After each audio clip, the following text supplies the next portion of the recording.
CS. This is a very special day.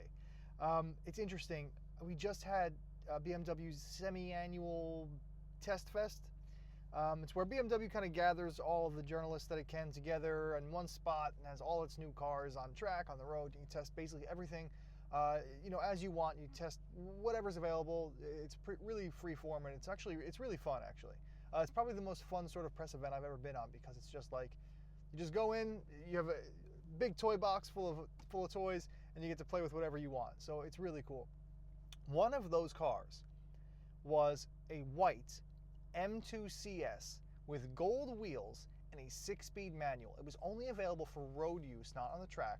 They had blue M2 CSs with DCT automatics on the track. But it was the white manual M2 CS that kept bringing me back. I couldn't stop driving it. I even went up to the guys, I was like, can I go out and drive it again? Because even though I had it too long the first time, I had it much longer than I was supposed to.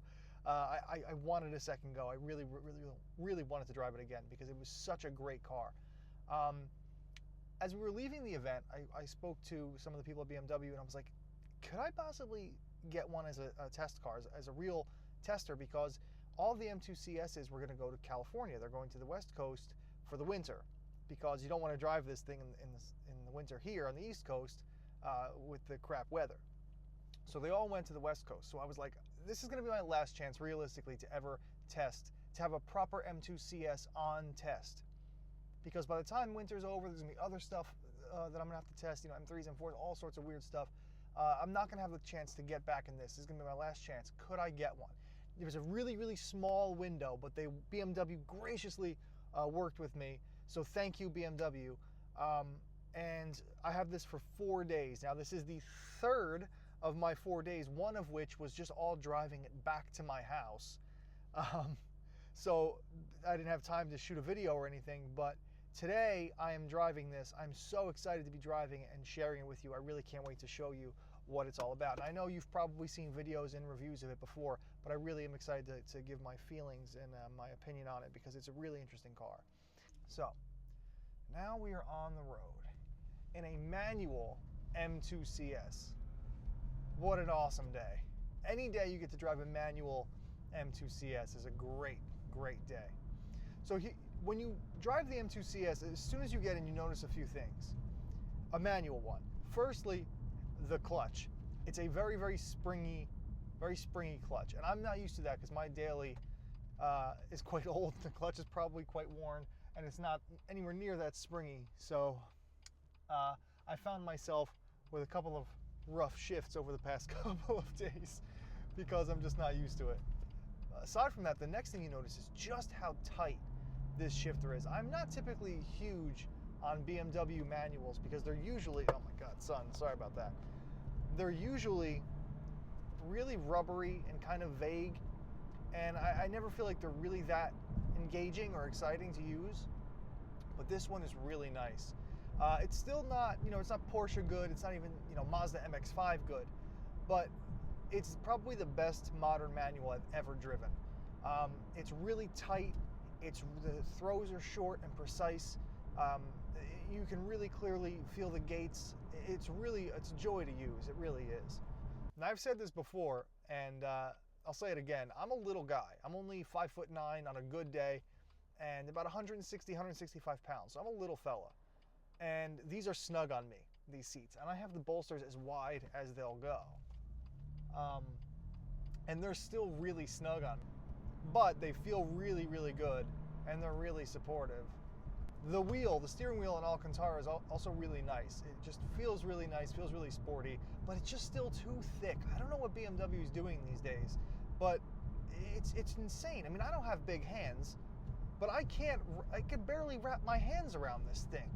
How's anyone supposed to comfortably drive this thing? You need banana hands to grab this thing. It's ridiculous. Still don't love auto rev match. I mean, I don't hate it. I'm not one of those people that can't use it, but I would like the option to turn it off, and this doesn't have that. In fact, you have to turn, well, it does have that, but you have to turn off stability control entirely to turn off traction control, which seems really unsafe, especially in a car like this. So I'm not going to do it. I'll just live with the auto rev match. And honestly, it's okay because it's better at rev matching than I am anyway. So it makes me look like a pro. And in everyday life, it's remarkably good. It really is. You would think that a car like this, one that's relatively stripped out and lightweight, would be borderline unusable on the road. But it's not. Not only is it not unusable, I actually think it rides better than the M2 competition. It's more sorted, even over really choppy pavement. I wouldn't say it's comfy, but there's a suppleness. It rounds out the bumps nicely while still maintaining outstanding control. Typically, modern BMWs are too stiff. I find that modern BMWs are so stiff that they bounce and they skitter over choppy pavement, and you lose grip. You get like wheel hop and you actually lose grip, and it can be quite unnerving. Like the X3M is the most perfect example of that. It's bone shattering. But this, despite being firmer and sharper and more dynamic than the standard M2 competition, it rides better as well. It's a remarkable achievement BMW has done with this, because it's a perfect balance between a sporty, firm, engaging ride while also being comfortable enough to not only use on occasion, but to use every day. There are some weight-saving measures in this car that do make a difference. You have the carbon fiber roof, which, by the way, in and of itself, is just its existence is amazing, because BMW didn't offer a carbon fiber roof on any other 2 Series variant, which means to offer it on this, they had to go through all of the crash testing and all of that stuff with just this car for this development. And this is what a BMW rep told me, so I'm not just making this up.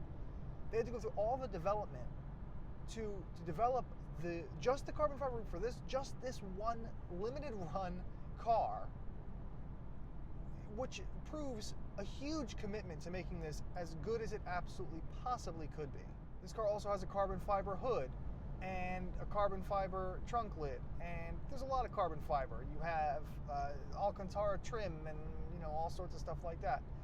Now, according to BMW reps that I spoke with, there is actually a lot of change between the M2 competition and this car under the skin. Things like steering calibration, suspension kinematics and bushings and all sorts of just little minor details that only your major manufacturers and engineers would think of, like things that you can't really do to an M2 competition.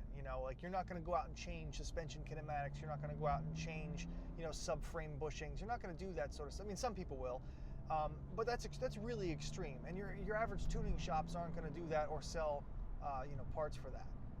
So it's the sort of changes that you're only going to get from BMW M.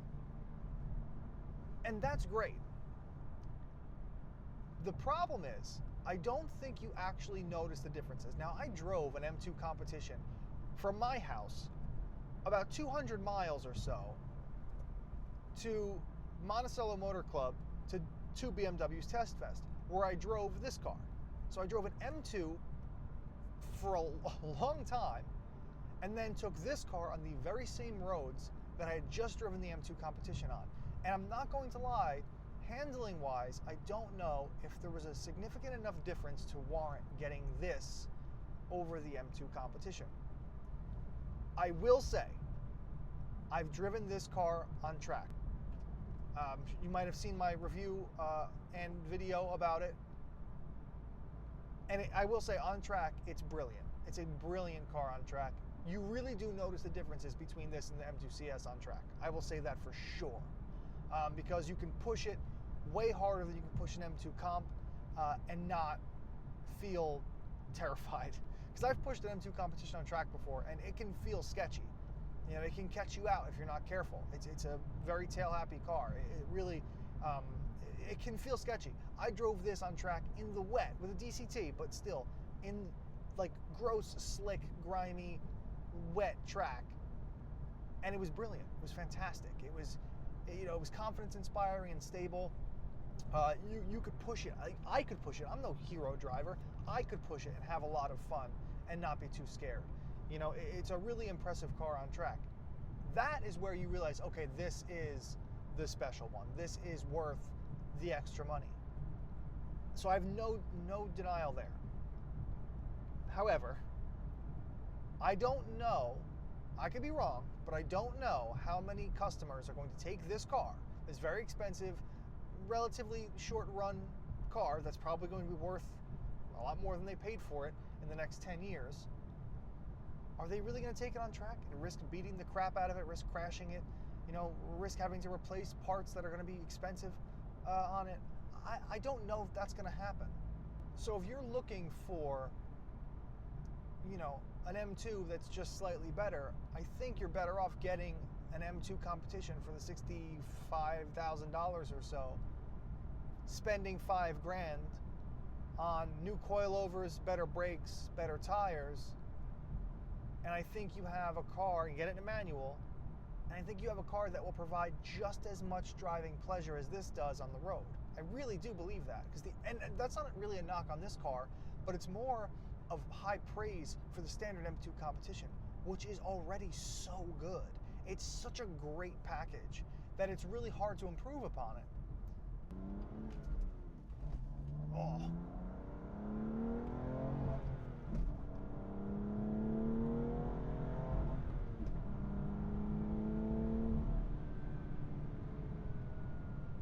Now, let's take the logic out of it. Let's take all of the thinking and the logic and the circumstance out of the equation and just view this car as it is in a vacuum. What is the M2 CS like to drive?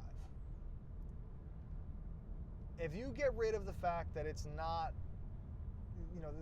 the upgrade over the M2 competition is marginal, it's too expensive, it's not that much faster.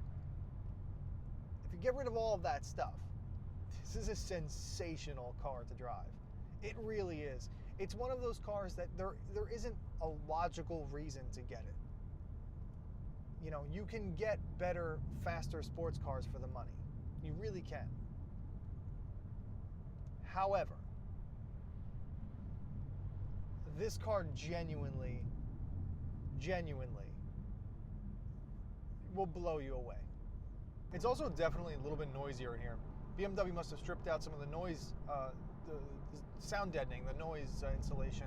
You can hear a lot of induction noise, actually.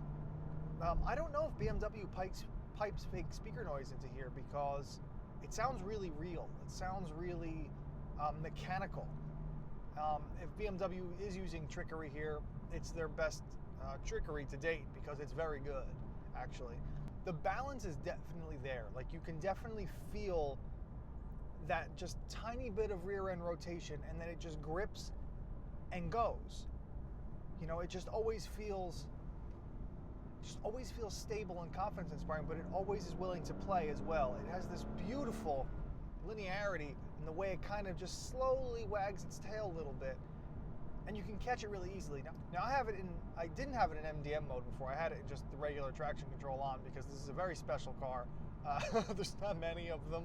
I think this BMW's only manual in the States, so I don't want to mess it up. The more you push it, the more you realize this thing can handle a lot. This car is a very, very capable car. And I've driven it on track, so I know, and I've driven it on track in the rain, I know that the car's limits are so much higher than mine that I will run out of confidence before this thing runs out of grip. It's just point and shoot. You can place it exactly where you want. Even if it's only a 10-15% increase, the M2 CS is the best driving car BMW currently makes.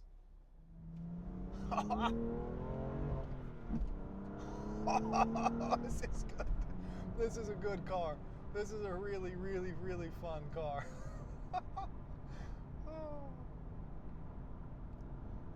BMW still knows how to make them, man. They still do.